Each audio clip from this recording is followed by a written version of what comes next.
This is Robert Capuccio.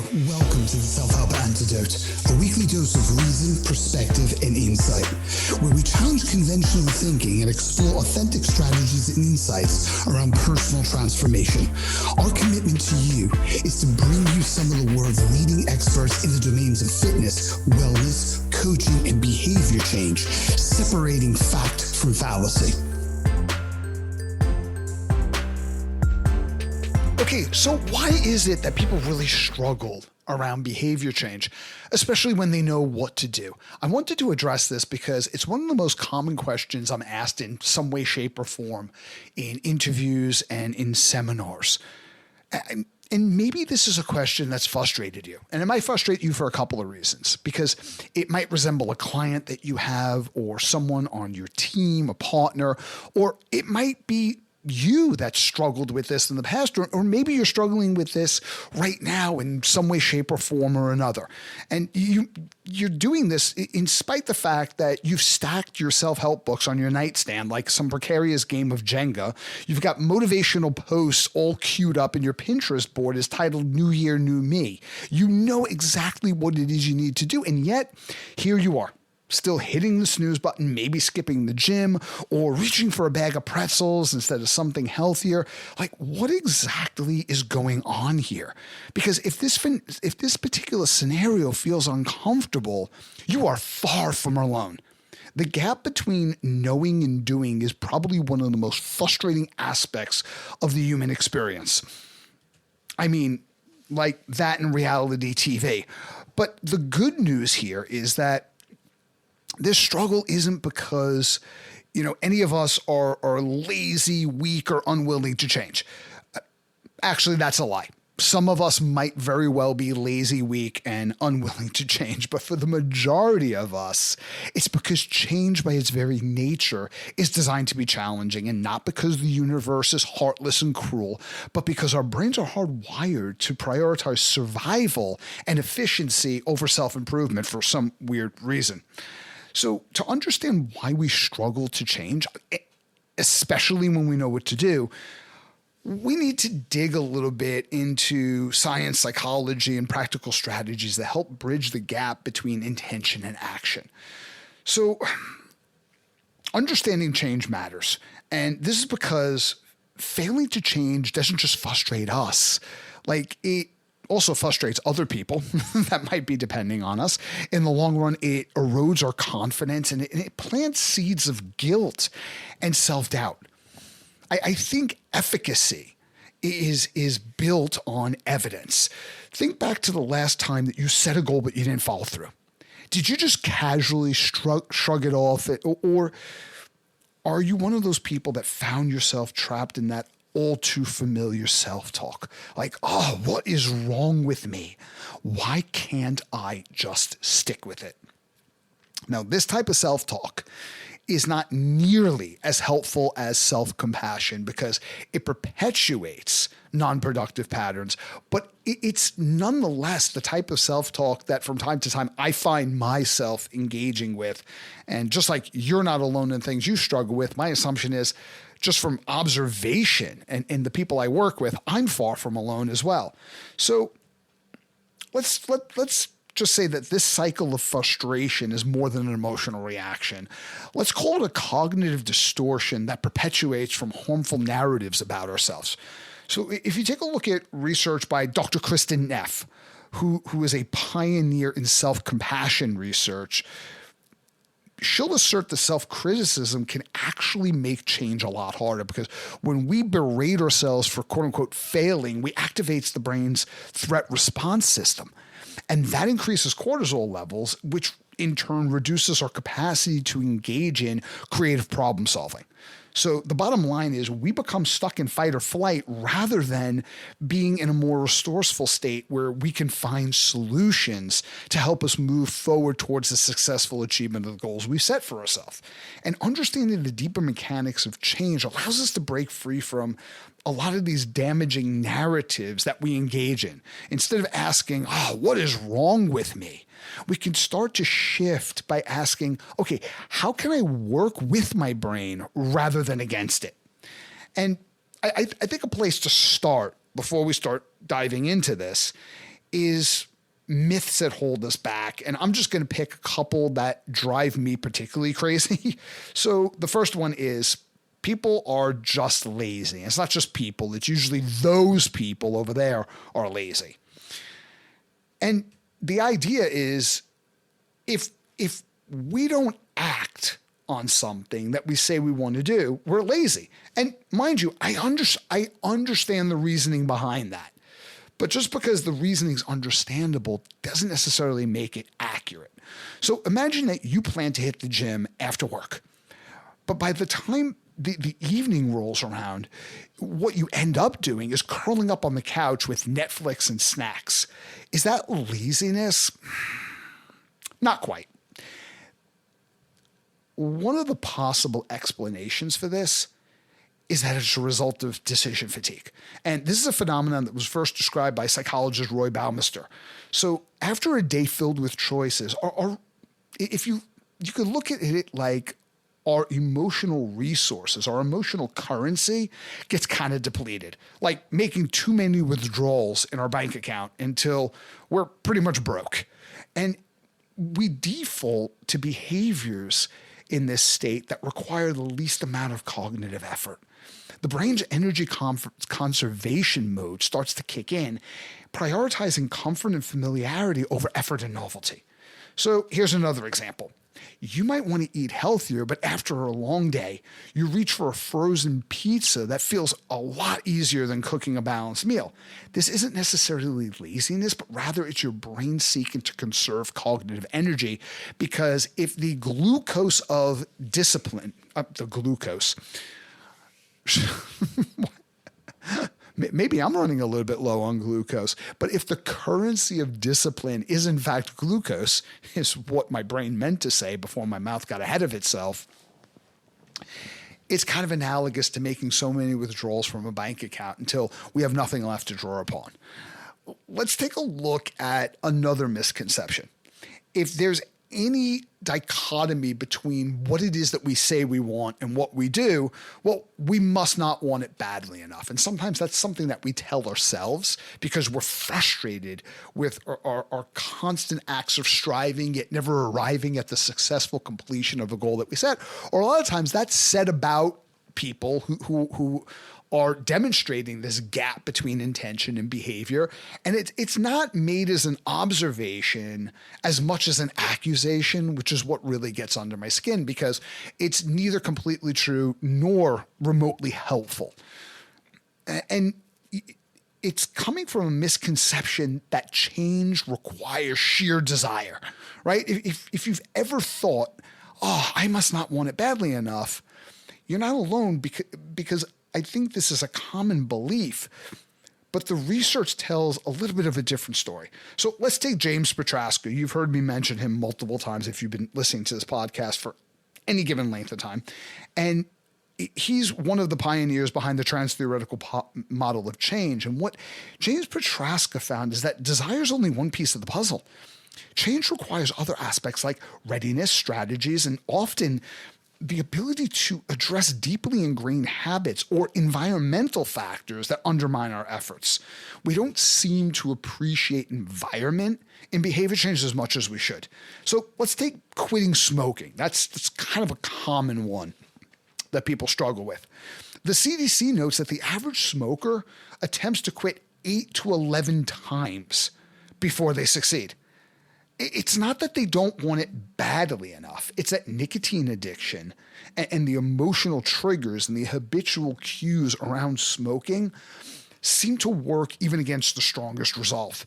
Because you're saying that the average person is so absolutely inept that it takes like a half a dozen or upwards to nearly a dozen attempts before they're successfully able to do something. That just doesn't seem like an accurate depiction of people who hold down a job, they have savings, they buy a home, they send kids to uni. Something's a little bit incongruent there. So let's try to take a little bit of a deeper look behind why we struggle. One of the major keys to behavior change is often one of its barriers. Habits are a key reason why change is so absolutely difficult. When behaviors are repeated often enough, they become automated in the basal ganglia, which is a part of the brain responsible for routine tasks, or partly responsible for routine tasks. And this process allows the brain to save energy for more complex functions and decisions. So consider this for a second. If you've ever driven home and you realize that you don't remember the trip, that's your basal ganglia at work. I know that's happened to me a lot of times. Or I've went to drive somewhere and I actually drove to work when I wasn't supposed to be there on a Sunday. Does that ever happen to you, or am I just really projecting right now? I might have some serious issues I need to look into. But anyway, this is the same reason why we reach for a sugary snack every time, simply because it's 3 p.m. and we're in the office, or scrolling on your phone in bed seems to feel so automatic. It's not a lot of intention behind like reaching for that. We don't even remember wanting to reach for the phone. We're just scrolling and like, how did we get here? So breaking a habit requires disrupting the cue behavior reward loop. Charles Duhigg's research in his book, The Power of Habit, emphasizes replacing the behavior with something new while maintaining the same reward. So here's an example of what I'm talking about, or what Charles Duhigg is talking about, rather. If your cue is mid-afternoon fatigue, right, and your reward is a boost of energy, replacing the behavior, which, I don't know, let's say grabbing something, what's a choice that we would want to replace? Probably grabbing a soda, right? That's something pretty unhealthy I can think of. So we replace the soda with a healthy alternative. Let's say taking a short walk, or drinking some mint tea. That could start to rewire our behaviors over time. And let's take a look at dopamine, right? Dopamine is often called the feel-good chemical. And it plays a significant role in motivation, but there's a little bit of a caveat to that. And that is that dopamine is less about reward itself and more about the anticipation of reward. So neuroscientists Kent Berridge and Terry Robinson have shown that dopamine spikes when we expect a positive outcome, which motivates us to act. And this is one of the reasons why setting small achievable goals can be so powerful, because each time you check off a task, whether it's a short workout or a healthy meal, you get this hit of dopamine reinforcing that behavior and making it more likely to stick, which is why for some people, having a to-do list and checking off items like one after another throughout the day, it's almost like a guilty pleasure. It feels so good. If that's you, you know exactly who you are. If you're a list person, there's no secret about it. Here's something that I think a lot of people should think more about, but we don't, and that's ambivalence. Ambivalence is kind of like a push and pull between competing desires. It's a silent saboteur of change. It's almost like when you want two things and you sincerely want both of them, but they're kind of in conflict with one another. Like, my wife wanted to get a cat. I wanted to get a parakeet. That's kind of ambivalent. Those two things are not always great together. And imagine for a second that you decide to spend more time exercising, but you also value winding down after a long day. And it's not just winding down. You enjoy winding down and spending quality time with your family. And these conflicting priorities create an internal tension that becomes an impediment to action. So Dr. William Miller, who's a leading expert in motivational interviewing, as a matter of fact, he's one of the co-founders, the original founder of motivational interviewing, he explains that exploring and resolving ambivalence is a essential prerequisite for change. And this means that we need to examine the deeper why behind each desire and find ways to align them. So, for instance, reframing exercise as a form of activity or a behavior that can help you take care of your family at work and have more energy to spend quality time, that can kind of help reduce the internal resistance that comes up when you're competing between family time and exercise time. Sometimes small, sustainable actions work a lot better than complete, total immersion in like new year, new me type of thinking. And the temptation to overhaul every aspect of our lives with sweeping changes is really strong, especially in the beginning when we have a lot of motivation and we're overestimating how that level of enthusiasm or excitement around the change is going to be in the future. We kind of think we're going to be a lot more enthusiastic 3 months from now than we actually end up being. But what the research shows is that small incremental changes can be an antidote for this situation.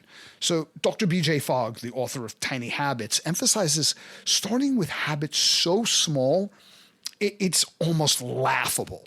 Here's an example.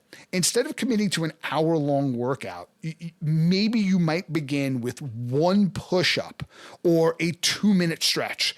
And that seems absurd, but the idea is to build momentum and confidence from starting out with something like outlandishly simple to do, which naturally starts to lead to larger changes over time.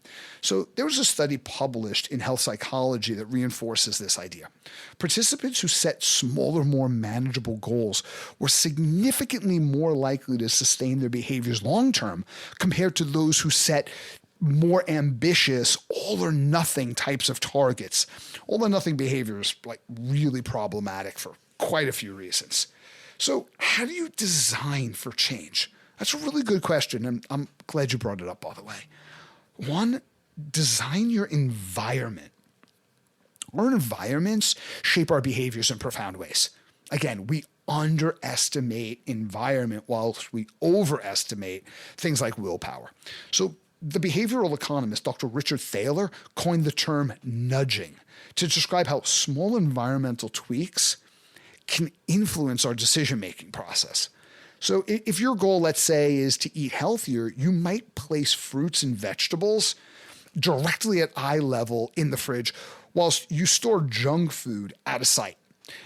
You know, one of the things that I did, and this is kind of a little bit absurd, if you're going to use that word, I had this thing with popcorn, right? But every time I would go on the road, my wife, out of pure love, not sabotage, would go out and buy me popcorn. So when I came back from a road trip, I can have my favorite snack. The problem is I kind of indulged a little bit too much and too often in my favorite snack. And I thought, I didn't want to say something to her like, could you just not buy popcorn? Can we just not have it in the house? Because she would be so excited to know that, like, if I came home and I opened up like the cupboards and there was popcorn and I really wanted it after a long trip, I would settle down. So I was like, okay, what about this? I'll keep the popcorn in the house, but I have to make sure that I really want it rather than just reaching for it as an environmentally conditioned reflex. So I would put it in a box, tape the box shut, and I would put it up on a shelf that's too high for me to reach, or it was just within my wife's reach. So I wanted popcorn. I couldn't just pop to the cupboard, right? Which was a trigger, right? The cupboard. See the bag of popcorn, another trigger. I had to be really intentional about it and go through multiple levels of decision-making. One, I had to get a step stool and climb up, or I had to go worse, ask my wife, love, could you please reach up into that shelf that's too high for me and grab the popcorn? God, I guess there was a little bit of embarrassment in that motivation there. And I had to cut the box open in order to access the popcorn. So did that eliminate the popcorn? And no, because you shouldn't have to cut your favorite foods out of your life. Just make the decision intentionally rather than reactively, if that makes like any sense whatsoever. So another thing that we could take a look at is setting your gym clothes out the night before, because this serves as a visual cue. right? You wake up, you see your gym clothes right there on the chair by the door, and that reduces friction in the morning because you're starting to restructure your environment with cues that provoke the desired behaviors or evoke the desired behaviors would be a better way of putting that, rather than the competing behaviors that you're trying to reduce. So something else, if the first step in designing your life around change is designing your environment and being aware of environmental triggers, I think step number 2 would be simplify decision making. So decision fatigue derails even the best of intentions. I don't need to talk about this too much because we've all lived it. When you simplify your choices, such as, let's say, meal prepping, I know you're getting super excited when you hear that. That's only one thing I'm recommending. Another thing could be, let's say you automate tasks like bill payments.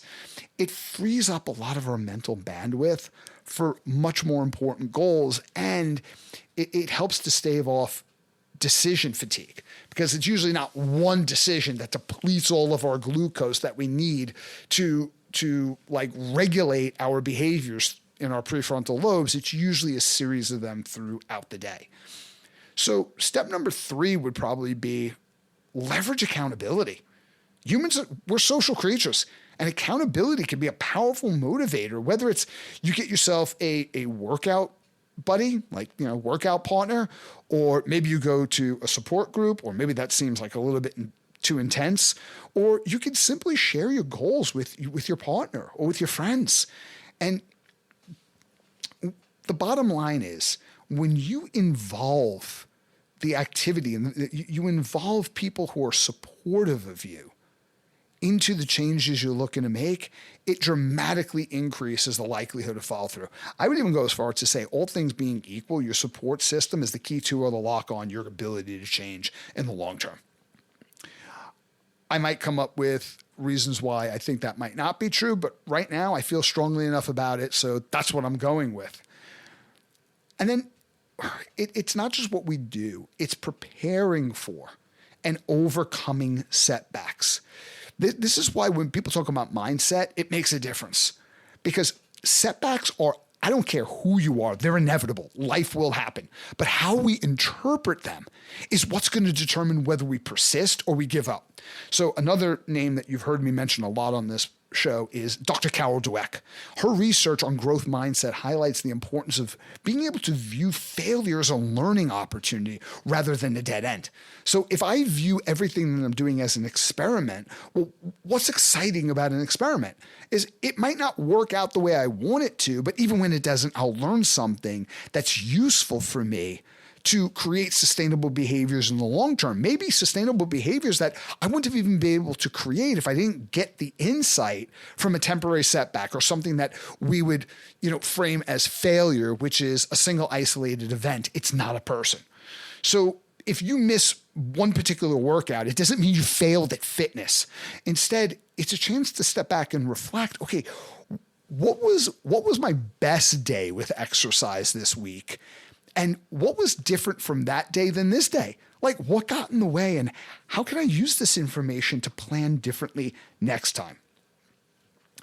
And I think when we talk about our overestimation of willpower and the things we underestimate, like environment, alignment, that's another thing that's underestimated in whether or not we or the people that we're working with are going to be able to make meaningful, sustainable changes. But it's right there at the heart of change. So at its core, sustainable change isn't about, again, it's not about effort and discipline, although especially in the beginning, those things matter. But in the long run, it's about alignment between our environment, our routines, and our deeper values. So when these elements all start to work in harmony with one another, change becomes a little bit less of a struggle and more of a natural progression. So if you've been stuck in the gap between knowing what to do and actually doing it, stop asking, what's wrong with me? And maybe start asking again, how do I design my life to make change easier for myself and for others? Because here's the truth. Meaningful change doesn't come from like just grit and this unwavering determination. As admirable as both of those attributes are, more often it comes from creating conditions that make success the most natural outcome. And that's worth investing in, considering the return on investment that has, not just for ourselves, but for everyone that's really important to us. Thank you for listening. I hope you enjoyed this episode. Visit us at theselfhelpantidote.com to share your feedback, insights, and recommendations on what topics you'd like us to explore in the future.